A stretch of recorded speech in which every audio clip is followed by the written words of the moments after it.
Hello, everyone. Bruce Johnson here with the Epic Real Estate Revolution podcast. This is actually our maiden voyage on the podcast here, along with my podcast partner, Logan Krutsch. Yep. How's it going, everybody?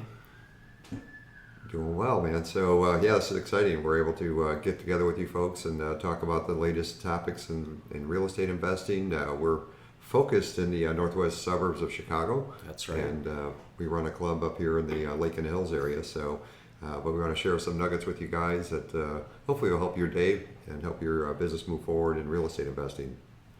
Yes, like Bruce said, my name is Logan. I'm 1 year into real estate investing now, and I've been able to come up with two 10-unit buildings here out in Woodstock. It's actually where we're recording the first podcast here at the home base, the mothership. The mothership, absolutely. So this is we're sitting in the property right now. So that's right. Yep. So kind of like Bruce was saying, this is a podcast focused mainly on just the northwest suburbs as far as real estate investing goes. So we're really focusing our info on you guys, all of you listening, those of you in the club, those of you who would like to join the club. You know, there's going to be a lot to cover and a lot of nuggets, I guess, going out. Right, exactly. So Logan, I mentioned you've just been doing it a little bit over a year. I've been doing this since 2005 and have learned, through the school of sometimes hard knocks, but sometimes, better than that, through the school of knowledge and networking and getting together with people every week and going through classes together that really help us all, move powerfully forward. So right. Yeah, so let's go ahead and get into our first section here. We're going to be talking about wealth creation and management. So retirement plans are kind of a hidden gem of knowledge you can utilize in real estate. Right. If I might interject real quick, the property that we're in right now, you guys were able to use a retirement plan to help fund it, right? Yeah, that's correct. We were able to bring in a private investor, his self-directed Roth IRA, in order to provide us our funds actually for our fix-up costs and then a little bit on our down payment. Mm-hmm. Absolutely practicing what I preach here on this. And right, exactly. And the rest of the financing on the property is carried by the previous owner, right? Yep. So it's an owner finance deal for those of you who know about that. So basically, instead of going to a bank and getting a mortgage, you just have the previous owner kind of play the bank and you make your mortgage payments, so to speak, to them every month for kind of an agreed upon period of time. Exactly. So there's a huge amount of money in the national retirement accounts for people. I think it's over $25 trillion with a T, and I would say a large majority of those account holders don't even know anything about self-directed IRAs. So. Right. I would guess not. Right. And I mean, $25 trillion, there's enough to go around. Absolutely. So if you guys are concerned about not having money for real estate deals, that's usually the easiest part to find once you understand how to play the game. Mm-hmm.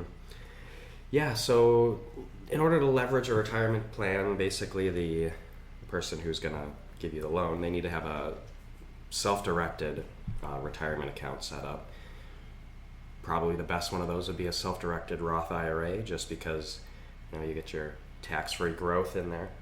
Mm-hmm. But so it's a great way of creating lifetime cash flow for this lender we're talking about.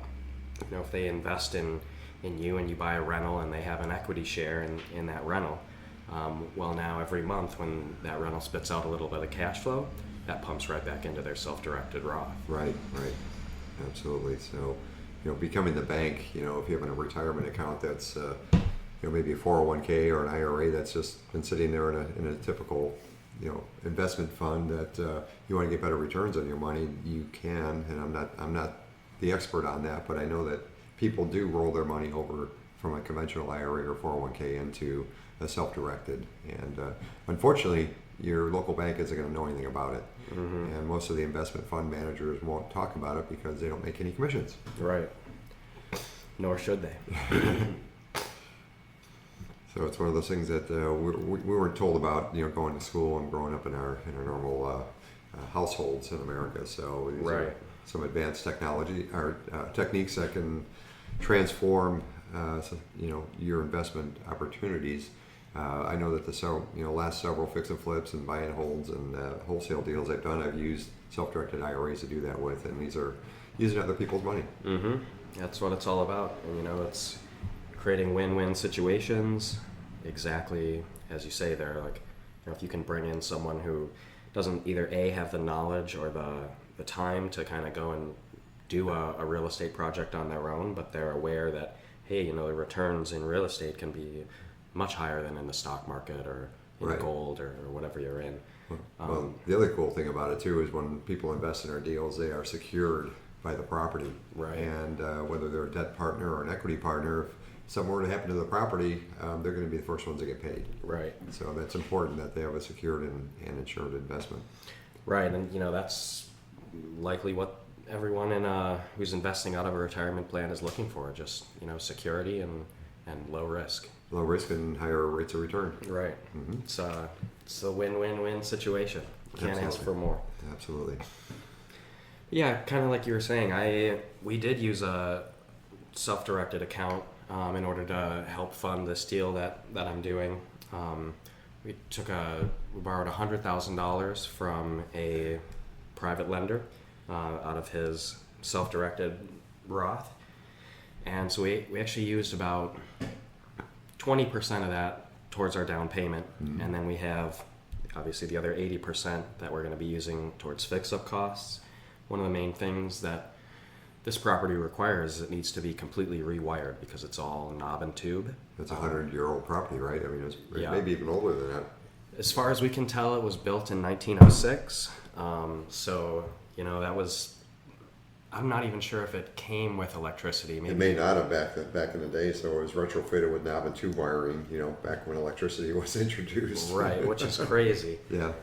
But yeah, so I mean, that's going to be a major deal. And by utilizing someone else's money on this, it not only helps our cash-on-cash return, but it makes our risk a little bit lower, and then it allows someone else to share in the profits. Right, that's awesome. So you talk about the major, electrical rewire. I mean, you're not talking about $100,000. No. You're talking, what, 20 grand or so, maybe? Or...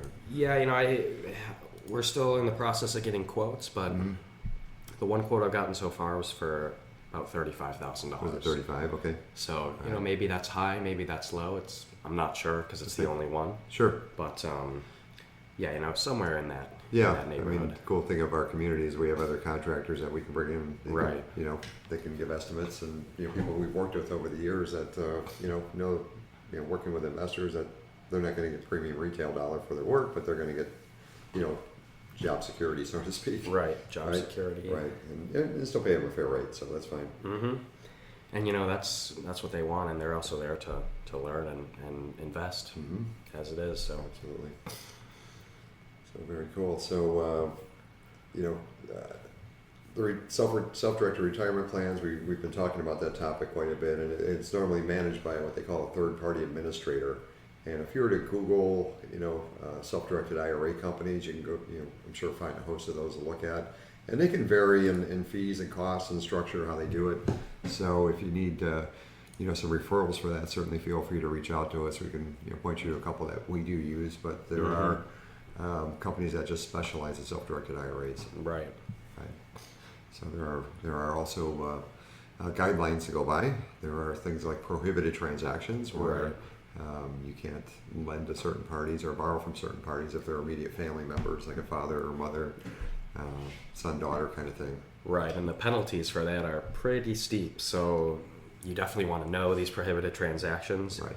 I think the penalty is if you're caught kind of breaking the law there, you have to pay out your entire account. So. Right. So one of our instructors, Matt Sorensen, has a best-selling book on self-directed IRA handbook, it's called. So if you want to Google that, it's a great resource out there. Absolutely. Matt's kind of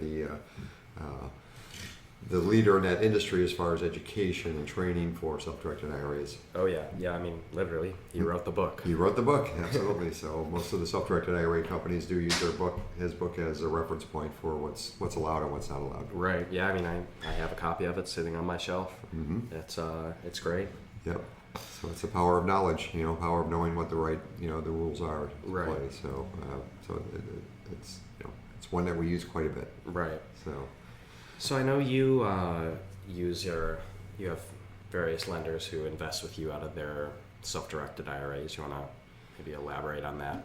How you specifically are doing it with? yeah. So when we're doing short-term real estate transactions like wholesaling or fix and flip, we normally bring them on as a debt partner where we're guaranteeing them a certain rate of return. And when we close on the property, they're named on a note and also named on the mortgage, the first position mortgage. So they have that first position security, so to speak. And normally the fix and flips, we're looking for a 6-month term. Wholesaling can be, that can be done in a day, where we just might be paying a couple of points or a point for using our money to buy the property and then sell it to an end buyer through that. So the key thing is that the investors need to know that you know what you're doing, Right. and that you know what a good deal is, and that the numbers make sense because there's a lot of hard money lenders in the marketplace, and believe me, they know how to secure their interest. Okay. And speaking of interest, they usually charge pretty hefty interest rates. And so whether you sell the property or not, the clock keeps running on the interest. Right. And it can get real heavy with points and everything too. Where you're dealing with a private individual, those terms can be negotiable. Right. And they're not going to force a hard foreclosure date, or if you don't have the project sold in 6 months, they're going to start foreclosing on the property versus a private lender. Will usually somebody that you can work with and they'll work out some kind of an arrangement that works. Right, and generally you're going to find these people with these self-directed IRAs just in your warm market. So maybe you didn't even know that Aunt Susie has a self-directed IRA, or your neighbor or something. An old 401k from a previous employer, or maybe employers. Right. People do have like old 401ks that they work somewhere for 5 years here and 10 years there, and next thing you know, they've been sitting idle for a decade or two. Right. And they're like, holy cow, I didn't know I could do that. So it's the power of knowledge again. If you can share with people that, hey, would you like to earn a great return on your money secured by real estate on a short-term or long-term transaction? Right. Yeah, and I like to talk about this. Like, there's also some gratification in participating in a real estate deal in your town, because Right. when it's done, you have this beautiful house that's fixed up, and everyone who drives by gets to see it. Right. And it's more than just an investment. Right, exactly. There's definitely, you have more hands on, Right. Building community. Right, exactly. There's a lot of distressed homes in the market. Depending on what town you're in. Right now, we're in Woodstock. We have a lot of old homes here, and you do have homes with tall grass and broken windows, and maybe it's been sitting vacant for a long time, where the neighbors love when you come in and fix it up. Right. So it can be done. You're here to help the environment, the economy. Everybody wins. The people that had to sell a house, they win because they no longer have to worry about it. The neighbors love it because you're fixing it up. We love it because we can make some money on it. Right. Our investors make money on it. And a new homeowner, if that's what we're going to do, sell it to a retail buyer, they're like, oh my gosh, I love it. Right. It's Great really house. cool. Absolutely. So it's, as Logan has mentioned, win.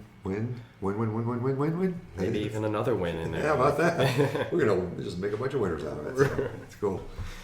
So so it's an exciting topic and an exciting strategy to understand, how to utilize. So money is important. Money is looking for opportunity. Right. And if people, to your point, if they have money but they don't have time, they don't have the knowledge, they don't have the network where they can plug in with you, and you can take care of those other three.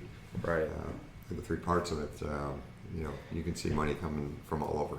Yeah, I tell my friends, like, hey, the ability to fund the deal is never the problem. The problem is having the deal in your hand in the first place. Absolutely. With $25 trillion in retirement accounts and being able to use that to fund your deal, it really becomes a possibility. Right.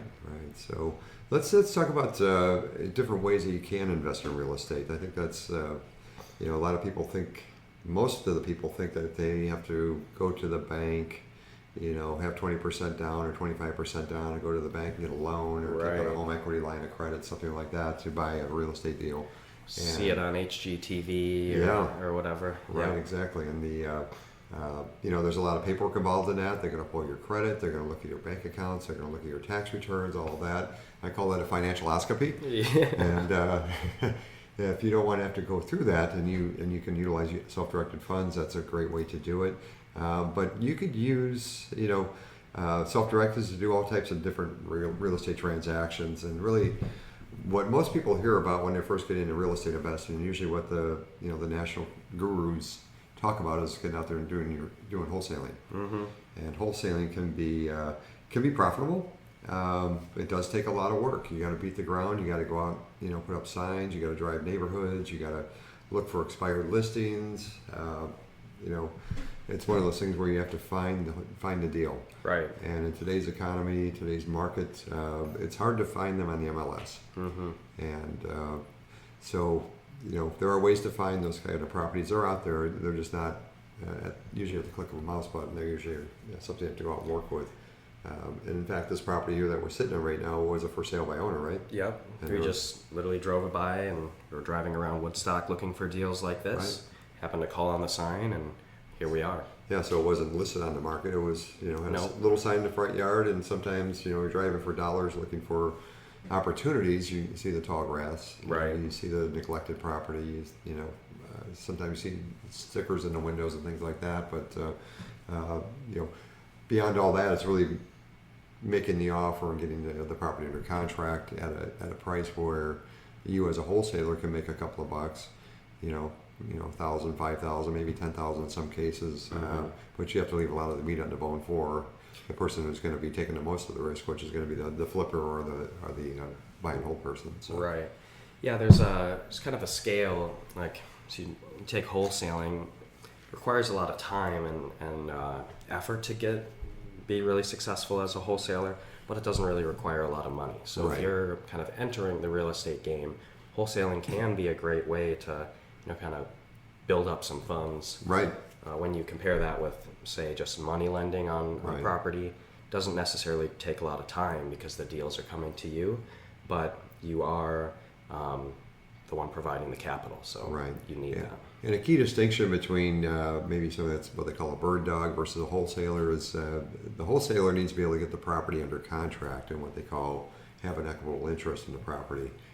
So it usually is going to require a couple of bucks. I mean, I know of one person in our community that ties up properties for $10 Mm-hmm. and she wholesales them out. I haven't done that. I think the minimum amount I put on the table for wholesaling is like $500, and to turn a $500 earnest money check into I think the most recent case was over $15,000 on a wholesale profit. Wow. And that was done like within 45 days from the time that we put it under contract to the time that we sat at the closing table and walked away with a check. Yeah, hey, if you can do that every quarter, Yeah. that's great. And our area needs good wholesalers. So we're looking for good wholesalers because, it takes time to find these deals. Mm-hmm. And that's probably one of our most precious resources is the time factor, not having enough of that. So if you're hungry, you're out there looking for deals, we are absolutely looking for properties. Right. So wholesaling is a great way to get started in the business. It doesn't require a whole lot of money, but you have to understand what a good deal is, Mm-hmm. how to run the numbers, and how to get control of the property. You also need to just, the whole time, as soon as you start wholesaling, you need to be building your buyers list, right? Mm-hmm. You need to have an extensive list of people to call so you can, Right. get this property not only out of your hands, but into the hands of someone who's really going to take a project like that on. Exactly. And getting involved with a local group of investors that are actively looking in the market is invaluable because Yeah. you can plug right into a buyer's list of, 30, 40, 50 right away, even more. Right. If you're plugged into a national database where other investors are involved. So, Mm-hmm. so having that buyer's list in place is key. Right. And you really have to understand your buyers. What are they looking for? Right. You may have buyer A that's looking for a 2-bedroom, 1-bath apartment. Mm-hmm. You may have another buyer B that's looking for a 3-bedroom, 2-bath, ranch-style home, and all the way up from there. So really need to understand what they're looking for, what a good deal is for them, and what markets are buying. Right. So as a wholesaler, you would generally feed right into the next method of real estate, maybe the most popular in terms of just the TV shows and whatnot. Yes. House flipping. Fix and flipping. Right, fix and flipping. So yeah, you don't see wholesaling on HGTV. No, you don't. I don't know even why. though that would probably be pretty interesting to show people how to do that. Yeah. You know, fix and flipping houses. You know, it's that's a whole nother level of Right. involvement in real estate and commitment. So Completely different level. You know, Bruce here is the master fix and flipper. well, you know, yes and no. I mean, it's one of those things where we do it well. It's one of those things that can require a lot of attention and time, and obviously capital to tie up. So I would recommend, if you're going to do fix and flipping, that you set up a team to do it. Yeah. And have a project manager and have your contractors and your subs in place, and be ready to move forward with the next fix and flip. I tend to wear the tool belt a little bit, and next thing you know, 6 months have gone by. It's like, holy cow, what did I do? Right. so I grew up with a tool belt on, as a young boy, and I enjoy doing it. I like working with my hands and all that, but it's tough to scale a business. Right. Where you're doing multiple fix and flips if you're going to be involved in the project, your hands on. But it's profitable. Right. It is profitable, and get into the right markets where people are looking for fixed up homes. A lot of the millennials, they don't want to be going in and fixing up a house. They just want to find something and buy it and move in and enjoy it. Right. Right. They don't want to be involved in going to Home Depot and Right. working with architects and contractors and all that. So they're willing to pay up for it. And they have the money to do it. Yeah, absolutely. So fix and flipping is its own business. Right. It's its own level of involvement, and once again, capital that's required. But buying it right, fixing it right, and selling it right. I don't think I think I've only had one fix and flip that we actually had to convert into a buy and hold. Okay. But we've done dozens of fix and flips in the area here, and they're usually sold the day even before we put them on the market. So what are some of the characteristics you look for? Like if you're driving around and, say you're just driving down the street and you see a house and it looks like your ideal fix and flip house. What does that look like? Something that looks like it has deferred maintenance. Needs outside work. It might need a roof. The windows look, old. And one of the big things I look for when I go in and walk a property is I start at the bottom. I start at the basement, the foundation. Look at that. Is it on a good foundation? Does it have good bones? Right. Does it need new plumbing and electrical? Does it need all the other updates to it? Does it need a kitchen and bathrooms? You want to make it the prettiest home in that price range, and it can be done. Ideally, it would be nice just to go and do paint and carpet. Those deals are kind of tough to find in today's market. Right. So they're usually more involved. You're looking, between $10 and $50 a square foot, on a rehab project, depending on how extensive it is. Right. Yeah. So flipping is great, but there's only one problem that I can see with flipping, and that's that it doesn't build passive income. Right. Passive income is, it's what I'm chasing. It's a gateway to freedom. Right. And I think, at least the real estate strategy that I'm pursuing is buy and hold. So buying rentals, holding them for a long time, collecting that passive income. Right. Like I said, I just obtained two 10-unit buildings out here in Woodstock, and they're on a seller finance note. So I was able to get great terms on it. So basically I'm paying 5% interest over a 5-year period of 20% or a 20-year amortization schedule. So right. really not a whole lot of interest that we're paying on this. I also just had a great relationship with our sellers. They really enjoyed my company, and I enjoyed theirs. And right. It was just I heard you guys actually gave each other a big hug at closing there. Oh, yeah. He was proud of you. He's an older gentleman, and Yep. and your dad's part of this as well. And your dad was kind of, Yep. kind of enjoying watching you two really hit it off. So that was cool. That was cool. So with the buy and hold strategy, obviously, if you don't have all cash to put down, and that's the one thing about real estate is that you can leverage. You can leverage 10%, 20% down into creating cash flow. But then if you're going to be leveraging it like that, you have debt service, which could, in this case, is seller financing, or if you were to go to a bank and get long-term, mortgage on the property, there are strategies that you can use to pay down that debt much quicker. through a strategy we call velocity banking. Right. And we have several people in our community that are paying down their mortgages, in 6-7 years with the same cash flow that they, just using the rents and running the rents through a different Right. Vehicle versus just putting it into a checking account. Right. We'll go into that on a later date. Absolutely. But man, velocity banking is the best. Yeah. Just cut out a chunk of interest and Right. Yeah. Because the majority of that, first 10 years of that amortized debt is going to be interest payments. Right. And if you were to pay that off in 6 years, save. If you have a $100,000 mortgage, you could save $100,000 in interest on top of that. Right. It's kind of how the math works out on it if you know how to use velocity banking. So, to own properties free and clear is really where. Right. Well, that's the goal there. So. Right. Really, the strategy is you find your rental property, you buy it on favorable terms. Actually, a wise man once told me price is just a function of terms. So. Right. You can give your seller whatever price they want as long as you get whatever terms you want. Mm-hmm. You need to know kind of where the boundaries are on that, but sure, that's powerful.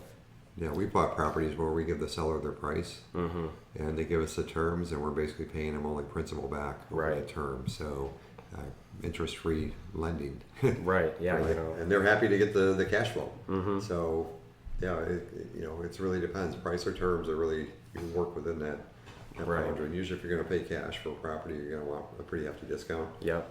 But if they want retail value for it, well, if you can give me Hey. 10, 20 years to pay that to you, here's a chunk of money on the front end, but over time I'll pay the balance of it. Right. That negates having to go to the bank and having to Right. go through the. And at the end of the day, you pay less and your seller keeps more. Right. So it is, once again, that win-win situation that we're chasing. Right. And in the case of this property here, what was the purchase price on it in round numbers? Yeah, so the purchase price was a little over $500,000. Mm-hmm. We put, 65 down. So Yeah. I think, what does that come out to? 12%, something like that. Yeah. And yeah, again, it's on a seller finance note. Mm-hmm. So we basically make principal and interest payment every month of about, again, a little over $5,000. Mm-hmm. And so that's actually on a 5-year balloon. Right. A balloon means that at the end of the period, you just pay off whatever the remaining balance is. Or you can refinance it with a bank. Right, refinance it with the bank, or if you're really good, you could refinance it with the seller. Right. I don't know how to convince them to go for that.